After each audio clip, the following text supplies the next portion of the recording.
Hello, नमस्कार। मैं Ashish Kumar Yadav, motivational speaker और इंस्पिरेशन कोच।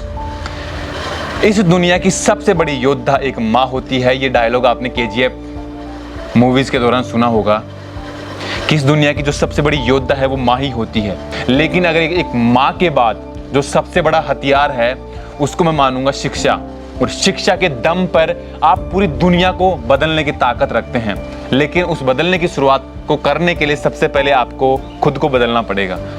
जैसे लोग आपके बारे में कुछ गलत बोलते हैं या सही बोलते हैं, वो एक अलग पार्ट है। लेकिन आप अगर कुछ अच्छा बोलना और कुछ बेहतर सोचना शुरू करते हैं तो सबसे पहले आपको उस बदलाव की शुरुआत आपको अपने अंदर से करनी पड़ेगी। और आज की अगर यूथ की बात करूं तो जो शिक्षा है उस शिक्षा को वो इस कदर से नकार देते हैं कि हमारी लाइफ में शिक्षा का कोई स्थान नहीं है। ये सबसे बड़ी उनकी मूर्खता है। मैं ये नहीं बोल रहा कि शिक्षा ही सब कुछ है, लेकिन शिक्षा के बगैर भी कुछ नहीं है। नंबर फर्स्ट क्लास से लेकर के 8th क्लास तक के बच्चों की स्टडी आपके लिए बहुत ज़रूरी होती है, क्योंकि इस टाइम पीरियड में आप जोड़, गुना, भाग, अनुशासन में रहना, बड़ों का सम्मान करना, बुक्स पढ़ना, पोइम पढ़ना, मतलब वो सब चीज़ें आप यहीं से सीखते हैं। और यहाँ से सीखना मतलब आपकी ज़िंदगी की नींव यहीं से पड़ रही है। और अगर आपकी नींव मजबूत नहीं है तो इमारत कभी मजबूत नहीं होगी। ये बात ध्यान रख लेना। आप किसी भी फील्ड में जाएं, किसी भी क्षेत्र में जाएं, वो आपका आगे का भविष्य है, उसको आप बनाएंगे। लेकिन उससे पहले नींव बनाना बेहद मजबूत आपका बहुत ज़रूरी है। नहीं बनी तो आपकी जो इमारत है वो ढह जाएगी। ये बात कड़वी है लेकिन हमें जानना बहुत ज़रूरी है। मैं बात कर रहा हूँ एक छोटे से गांव निंदोला में छीतरमल जी दासिल, जिनकी जीवन की यात्रा आज के हम इस सेशन में कवर करने वाले हैं और उनकी लाइफ की कुछ बेहतरीन मोमेंट जो हम आज जानने वाले हैं इस सेशन से। ओम नमस्ते जी। नमस्ते जी। सर, हमें एज ए यूट्यूब पे जो हमारे चैनल के माध्यम से हम लोगों के ऊपर स्टडी करते हैं और उनके एक्सपीरियंस से और तजुर्बे से कुछ चीज़ सीखने का प्रयास करते हैं। जो आज के नया यूथ है उसको कुछ चीज़ ऐसी सिखा सकते हैं जो शायद वो अपने लाइफ में कुछ बेहतरीन मोमेंट क्रिएट करके अपनी लाइफ को एक राइट डायरेक्शन में लेकर के जा सके। तो आप हमसे एज में लगभग बहुत बड़े हैं, तो आपके तजुर्बे से हम कुछ चीज़ सीखना चाहेंगे। तो सबसे पहले आपके जीवन की जो यात्रा रही वो कहाँ से शुरू हुई? जैसे एजुकेशन का जो दौर था वहाँ से शुरू करके एक बार आप हमें मोटा मोटा बताइए। मेरी लाइफ का सबसे पहले मैं तजुर्बा बता रहा हूँ आपको। मैं गांव निंदोला का तो रहने वाला हूँ जी। और तहसील चौमू है, जयपुर ज़िला है। और मेरा नाम है छीतरमल दासिल। मैं जब शुरू से मेरे गांव के अंदर प्राथमिक विद्यालय था और वहाँ से मैंने पढ़ाई शुरू की थी। और उस समय से लेकर के 5वीं तक मैं लगातार मेरी पढ़ाई के प्रति बहुत लगन और मेहनत से पढ़ा करता था जी। और मैंने खेलों के प्रति बहुत रुचि रखता था मैं। और खेलों के अंदर मैं इतनी भाग देता था जिसे मैं जयपुर स्तर के जिला स्तर तक के खेल कूदों के अंदर भाग लिया मैंने। और जिला स्तर के अंदर मैंने विशेष तौर से वॉलीबॉल के अंदर प्रथम रहा हूँ मैं। अच्छा। ये इस प्रकार से मतलब एक मेरा जीवन था प्रथम से लेकर के 5वीं क्लास तक का जी। जिसके अंदर मैं एक गरीब परिवार से बिलोंग करता हूँ। मेरे पिताजी एक्सपायर हो गए थे, मैं छोटा सा तभी। और फिर मेरे घर को संभालने वाला कोई नहीं था। मेरी माताजी और मेरे चाचा जी, मेरे ताऊ जी, उनके द्वारा ही मेरा पालन पोषण हुआ। उन्हीं ने मुझे पढ़ाया और उनकी वजह से ही मैं पढ़ करके आगे बढ़ा। और कक्षा 5 पास करके, वो भी फर्स्ट डिवीज़न पास करके, और दूसरे स्थान पर मैं रहा था उस समय। इसके पश्चात यहाँ पर निंदोला के अंदर 5वीं क्लास ही थी, दूसरे स्थान पर जाना पड़ता था, इसलिए मैंने निवाड़ा के अंदर प्रवेश लिया जा करके। वहाँ पर मिडिल स्कूल थी और मिडिल स्कूल के अंदर 6ठी से 8वीं तक मैंने वहाँ पर अध्ययन किया। और वहाँ पर रह कर के मैंने उस समय मतलब पुराने ज़माने के ऐसे शिक्षक हुआ करते थे जो बहुत ही मेहनत करवाया करते थे और उस मेहनत के अनुसार ही हम लोगों को पढ़ाई करनी पड़ती थी। हम एक एक क्लास के अंदर ए और बी सी डी ऐसे मतलब निवाड़ा के अंदर क्लासें चला करती थी। उसके अंदर मैं मेरे से भी बहुत और इंटेलिजेंट बच्चे थे लेकिन उनके समकक्ष में भी बराबरी करने की कोशिश करता था। मैं लगातार कोशिश करता करता उनकी बराबरी करने लग गया था और खेलों के प्रति भी वहाँ बहुत ज़्यादा मेरी रुचि हो गई थी। खेल के प्रति इतनी जागृति हुई कि पढ़ाई के साथ साथ मैंने खेलों के अंदर बहुत भाग लिया। मैंने हर एक्टिविटीज़ के अंदर, चाहे आप कोई भी मतलब खेल कूद के अलावा अन्य मतलब साहित्य गतिविधियाँ हों या और सहायक गतिविधि कोई भी हों, उन सब के अंदर मैं भाग लिया करता था। और विशेष तौर से मैंने पहले बताया आपको कि वॉलीबॉल के अंदर मेरी बहुत रुचि हुआ करती थी। वैसे ऑल राउंड वहाँ पर खेल हुआ करते थे और निवाड़ा के अंदर प्रथम बार जिले स्तर के टूर्नामेंट हुआ करते थे। उसके अंदर मैंने वहाँ पर वॉलीबॉल के अंदर विजेता टीम हुई थी हमारी। और वॉलीबॉल के अंदर मतलब एक मैं नेट के ऊपर और सर्विस के ऊपर बहुत अच्छा खिलाड़ी हुआ करता था मैं। और फिर धीरे धीरे मैं सेंटर के ऊपर खेलने लग गया और उस समय शूटिंग बॉल मतलब वॉलीबॉल की हुआ करती थी और ये स्पेसिंग की नहीं चलती थी उस समय जी। तो मेरा वहाँ से मतलब सिलेक्शन होकर के और हमारी टीम जयपुर में गई और जयपुर में दरबार स्कूल के सामने वहाँ पर हमने पूरे जयपुर जिले के अंदर प्रथम स्थान किया था। और वहाँ पर मतलब पूरे जयपुर जिले के जितने भी शिक्षक और बालक आए हुए थे, बालक बालिकाएं, उन सब ने देख करके आश्चर्य किया था कि एक छोटा सा बालक मतलब कितना साहस दिखा करके कितनी तगड़ी सर्विस कर रहा है और कैसे सेंटर पर खेल रहा है, कैसे नेट पर खेल रहा है। और इसका खेल को देख करके हर लोगों ने मतलब सराहा था मेरे को और उन लोगों ने मतलब अपना तजुर्बा और अपना अनुभव दे करके मुझे आगे बढ़ाने के लिए बहुत मुझे मोटिवेशन दिया था। और मोटिवेशन के आधार पर मैं खेलों के अंदर और पढ़ाई के अंदर बहुत रुचि हुआ करता था। और पढ़ाई के अंदर 8वीं पास करने के बाद में जैसे ही मेरा रिज़ल्ट आया था और रिज़ल्ट आने के पश्चात मैंने मेरी कक्षा 8 के पास करने के पश्चात मैं प्रथम स्थान के ऊपर रहा था और ये सोचने लग गया था कि मुझे अब 9th क्लास के अंदर जाकर के किस विषय के अंदर मतलब प्रवेश लेना है। तो मैंने सबसे पहले हमारे नज़दीक के अंदर इटावा बहुजी स्कूल हुआ करती थी और वो सेकेंडरी स्कूल थी। और सेकेंडरी स्कूल के अंदर उस समय मतलब मैथ्स हुआ करती थी वहाँ। तो मैथ्स के अंदर मैंने प्रवेश लिया और मैथ्स में प्रवेश लेकर के वहाँ भी मैं मतलब पास हुआ और पास होकर के मैं वहाँ भी जा कर के वॉलीबॉल के अंदर रुचि रखता हुआ वॉलीबॉल के अंदर अन्य साथियों को लेकर के एक अच्छी टीम तैयार की मैंने। और टीम तैयार करके और फिर टूर्नामेंटों के अंदर गया मैं। तो टूर्नामेंटों में जा कर के वहाँ पे मतलब सेकेंडरी क्लासों की जो ये खेल कूद हुआ करती थी उसके अंदर भी मैं प्रथम स्थान पर रहा था और वहाँ भी मुझे खूब लोगों ने सराहा था। इसी प्रकार मैंने 10वीं पास कर ली और 10वीं पास करके 11th क्लास के अंदर पहले मतलब सीनियर स्कूल 12वीं तक नहीं हुआ करती थी, केवल 11th तक ही वो सीनियर मानी जाती थी। तो मैंने वहाँ जा कर के मैथ्स से बायोलॉजी के अंदर प्रवेश लिया था। बायोलॉजी में प्रवेश लेकर के मैंने वहाँ पर अपने आप को कमज़ोर महसूस किया अन्य बच्चों के प्रति। मेरे से बहुत इंटेलिजेंट बालक थे और ऐसे मतलब क्रीम बालक थे जो जाकर के आगे डॉक्टर भी बने हैं, IAS भी बने हैं, RAS भी बने हैं। लेकिन उनके हिसाब से मैं वहाँ पर पहुँच नहीं सका क्योंकि मैं गरीब तबके का आदमी था, गरीब जीवन यापन करने वाला था। मैं कभी कभी तो मेरे घर से यहाँ से निंदोला गांव से चौमू पैदल भी जाया करता था स्कूल के अंदर। और पैदल जा कर के मैंने अध्ययन किया और अध्ययन कर करके मैं वहाँ जा कर के मेरे को मतलब वहाँ के फिजिक्स के टीचर और बायोलॉजी के टीचर और इसके केमिस्ट्री के टीचर वो ये कहा करते थे कि आप कमज़ोर हो, थोड़ा विशेष ध्यान दो पढ़ाई के अंदर और हम काम देते हैं उस काम का मतलब पूरा हमको कार्य दिखाया करो आप। तो मैंने उनके कथनानुसार, उनके कहे अनुसार सब काम वैसे ही किया। और हमारी क्लास के अंदर जो हमारी क्लास वहाँ पर ABC 3 क्लास हुआ करती थी, उन क्लासों के अंदर मुझे कमज़ोर समझा करते थे शिक्षक। तो ऐसी स्थिति में मैंने गहन अध्ययनता की मैंने, और गहनता से अध्ययन करके, और हमारी क्लास के अंदर मतलब लगभग 50 बच्चे हुआ करते थे उस समय।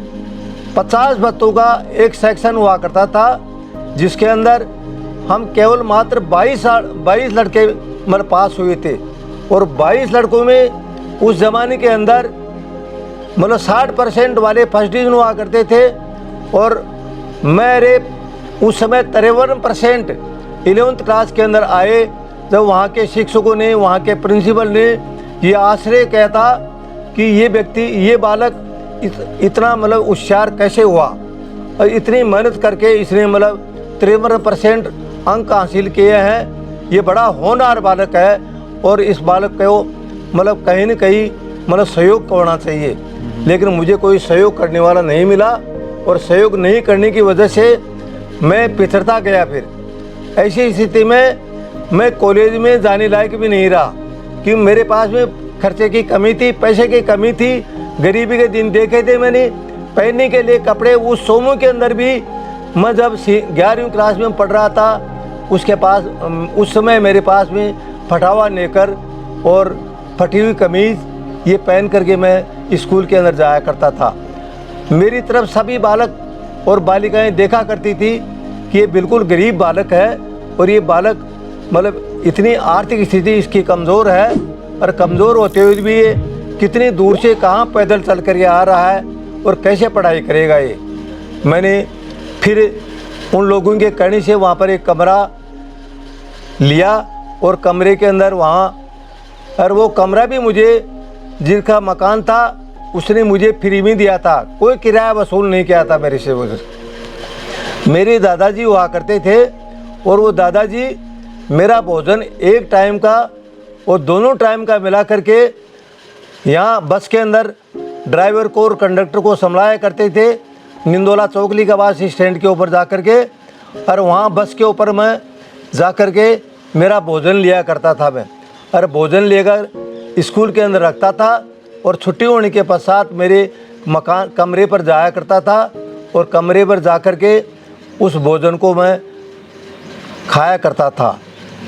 ऐसे तो मेरा वहाँ पर पढ़ाई और भोजन की, रहने की व्यवस्था ये सारी हुई मेरी। और इसके इतने जटिल और कठिन परिस्थितियों को देखते हुए भी मैंने बहुत अच्छी मेहनत की, और मेहनत के अंदर भी कोई कसर नहीं छोड़ी मैंने। केमिस्ट्री, फिजिक्स और बायोलॉजी मेरे लिए नई थी उस समय, और मैंने मेहनत करके और फिर 53% अंक हासिल करके, और फिर बाद में कॉलेज के अंदर दाखिला लिया मैंने, कालडारा शहरिया कॉलेज के अंदर। और कालडारा शहरिया कॉलेज में जा कर के मैंने वहाँ पर पढ़ते पढ़ते 1 साल पूरा नहीं हुआ था, और मेरा नंबर मैंने अप्लाई की थी ये जैसे शिक्षक बनने की। ये शुरू से ही मेरी एक ये मतलब तमन्ना थी, एक मेरी आकांक्षा थी कि मैं भी एक शिक्षक बन करके इस प्रकार से, जैसे ये गुरु लोग हमको शिक्षा देते हैं, वैसे मैं भी शिक्षक बन के शिक्षा देना चाहता हूँ। ये मेरी बड़ी एक मतलब मेरे शरीर के अंदर चेतना और जागृति थी बताओ। तो ऐसी स्थिति में मैं बीच में ही कॉलेज को छोड़ करके, और मेरा STC में नंबर आ गया था, और STC के अंदर भी मैं गोनेर आया था मेरा नंबर। गोनेर पड़ती है बस्सी के पास में, अपनी जयपुर ज़िले में ही है। और वहाँ इतनी दूर जा कर के मतलब पैसों टकों की व्यवस्था करके किसी से भी हमने उधार लिए, और ब्याज में चुकाया, ब्याज और खाने के लिए हमने अन्य भी उधार लिया था उस समय। ऐसी परिस्थितियों को देखते हुए मैं वहाँ गोनेर जा कर के 2 साल की ट्रेनिंग हुआ करती थी। 2 साल की ट्रेनिंग के अंदर मैंने वहाँ भी अपना तजुर्बा दिखाया, वहाँ भी मैंने मेहनत करके दिखाया, और वहाँ पर पढ़ाई के प्रति इतनी जागृति और रुचि रख करके बहुत अच्छी मेहनत की मैंने, और खेलों के प्रति वहाँ जा कर के भी मैंने बहुत रुचि दिखाई मेरी। और ऐसी मतलब परिस्थिति में देखते हुए वहाँ के मतलब पूरे जयपुर ज़िले के मतलब स्टूडेंट एसटीसी करने के लिए वहाँ उसके अंदर आया करते थे, गोनेर के अंदर। वहाँ मैंने उनके अंदर अपना खेल का, वॉलीबॉल का खेल दिखाया मैंने वहाँ पर। तो वहाँ पर एक टीम तैयार हो गई और टीम गोनेर के बालक और गोनेर के लोग भी वहाँ पर रहने वाले और वहाँ के डॉक्टर और अन्य डिपार्टमेंटों के जो अधिकारी वर्ग थे वो एक साइड में हुआ करते थे और एक साइड में हमारी एसटीसी के बालक हुआ करते थे। तो मैं उनके अंदर वॉलीबॉल के अंदर खेलने के अंदर मेरा वो दिखाया मेरा जज्बा, और जज्बा दिखा करके वहाँ पर उन सबको मतलब डिफेंस दे करके मैंने वहाँ उनको मतलब उनको हमारी टीम विजय हुआ करती थी। तो ऐसे मतलब वहाँ 2 साल लगातार मैंने एसटीसी की थी और 2 साल एसटीसी करने के बाद में फिर मैं मेरे घर आ गया। और घर आ कर के फिर तो आर्थिक स्थिति कमज़ोर थी ना, ऐसी स्थिति के अंदर मैं पलदारी करने के लिए मेरे चाचा जी के साथ चला गया था मैं भादरा और गंगानगर जी। तो भादरा और गंगानगर में 6 महीने रह कर के मैं वहाँ पर भोजन पकाया करता था। मतलब कम से कम 40-40, 50-50 मजदूर हुआ करते थे पलदारी करने वाले, उन सब का भोजन पका करके और फिर उनका सहयोग जा करके मैं करता था।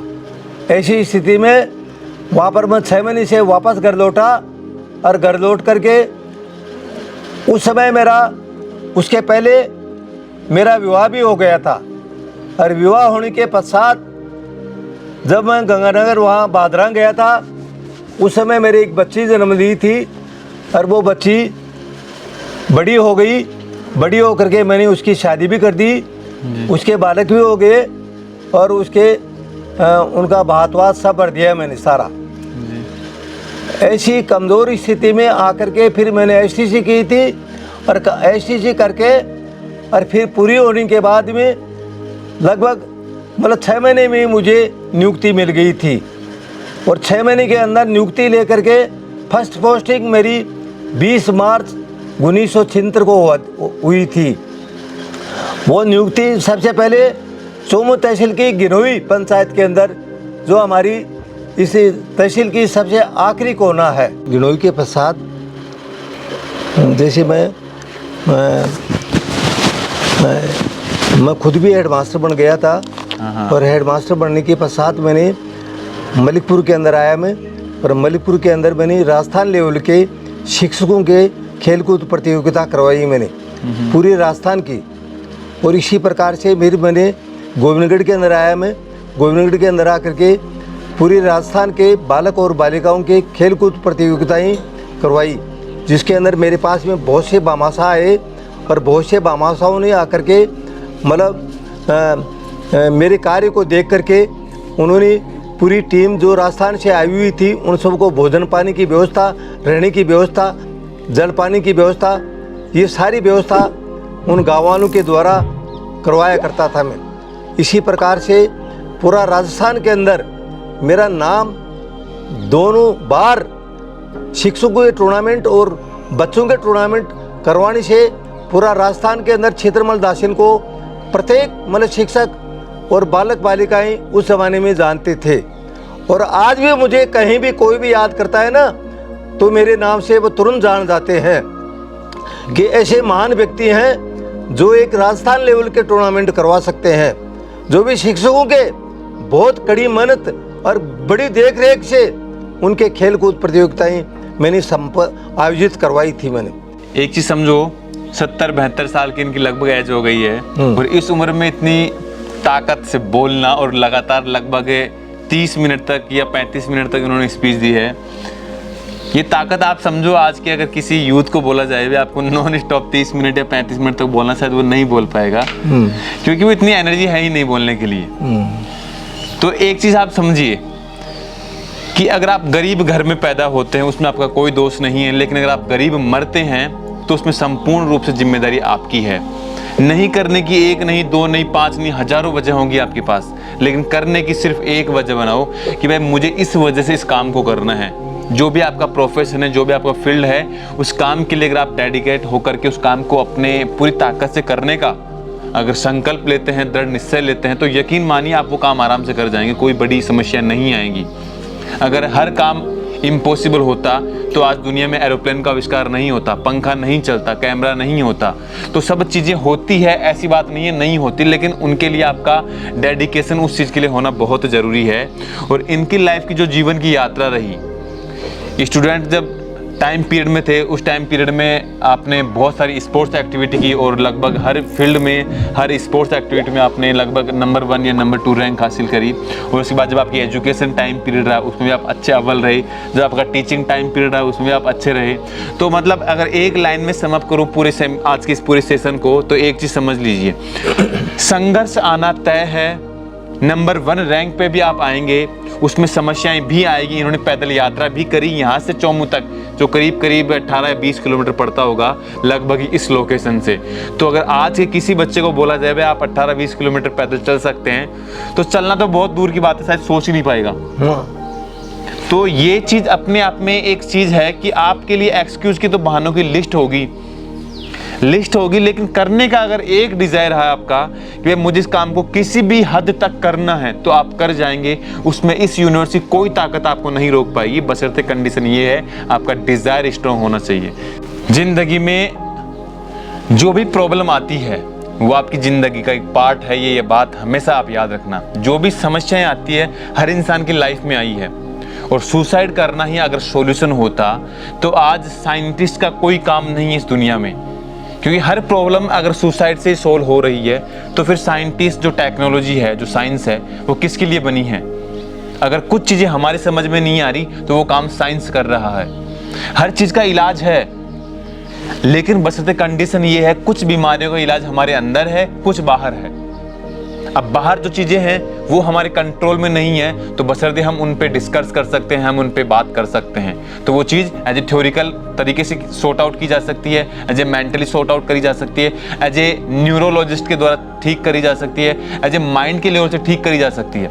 हर चीज़ का हर एक अलग अलग वे में इलाज है। अगर सुसाइड ही करना है तो कर लिया, तो उसके बाद फिर क्या, दोबारा तो नहीं मिलने वाला। और अगर मिल गया गलती से तो फिर से आपको कार्यक्रम की शुरुआत पहली क्लास से ही करनी पड़ेगी, पहले से करनी पड़ेगी। फिर आप 12वीं तक आएंगे, फिर 12वीं तक आने के बाद वही चीजें शुरू होगी आपकी। तो फिर सॉल्यूशन क्या है? सॉल्यूशन ये है, जो भी प्रॉब्लम है उसका फेस कीजिए, उसका सामना कीजिए।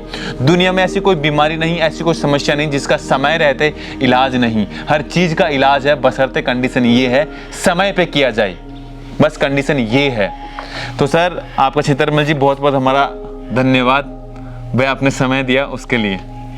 बहुत बहुत धन्यवाद आशीष जी, आप यहाँ मेरे घर आए उसके लिए मैं तहे दिल से आपका आभार प्रकट करता हूँ। और ऐसे ही समय समय पर आप मेरे पास में आया करो, और मेरे पास में तो बहुत लंबी चौड़ी बातें हैं, वो बातों का कोई मेरे पास में ओढ़ नहीं है जी। तो शॉर्ट के अंदर आप कहोगे वैसे ही मैं आगे बताऊंगा। तो मैंने थोड़ी लंबी बातें बता दी है आपको। आगे से कभी आप मेरा ऐसे इंटरव्यू और मोटिवेशन की बातें करोगे ना, तो मैं शॉर्ट रूप के अंदर सारी बातें आपको समझाऊंगा। जी धन्यवाद आपको। धन्यवाद।